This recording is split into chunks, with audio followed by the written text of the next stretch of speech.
Okay. You spoke at the start of camp of wanting to see sort of the core four players as much as possible. Obviously, Tyler's missed time. Have you gotten a chance to see much at all? And how much more might that make this week of exhibitions? Yeah, we actually have seen quite a bit. They haven't missed as much time as it may seem. So, yeah, I like the progress those guys are making along with everybody else, and we'll continue to look at them. Erik, when a kid like Jaime has a really good rookie year, where's the challenge in trying to find that jump from year one to year two when more is obviously going to be asked of? Probably all the external expectations on what a jump may be. You know, it's all about impacting winning and finding different ways to do that more effectively. You know, I think for everybody else, it's just about, all right, does the scoring average go up? That's really like what probably a lot of people look at. But his impact, you know, defensively, I think will improve. Feeling more comfortable in our defensive system, being able to take the challenge and do more things on that side of the floor. And then offensively, I think just naturally getting a better idea of, you know, how he was defended in the second half of the year, and how teams started to scheme for him and show a little bit more attention, you know, to his touches, and particularly in the post. I think, you know, he'll make improvements in that area as well.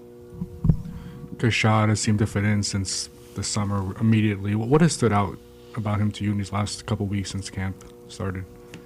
That he's getting more comfortable. I think the more comfortable he gets and a feel for what's expected of him defensively, and then what role he's playing offensively, I think that's when you start to see more athleticism, more of the quick twitch, more of the power.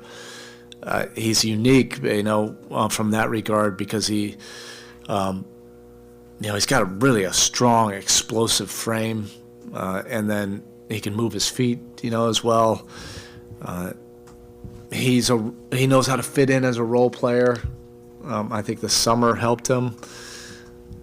And, you know, he's working on all the aspects of his game while all this is going on. You know, I'm encouraged by what I've seen, you know, so far.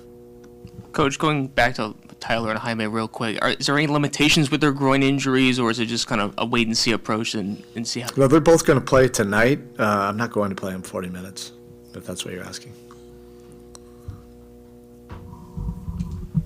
When everyone talks about parity in the league, I know you're not really probably doing a whole lot of game planning for opponents at this point, but is New Orleans kind of like an example of a really good team that nobody is talking about? And there seems like there are a lot of those once you get past that top group. Is it parity, or is just everybody's good?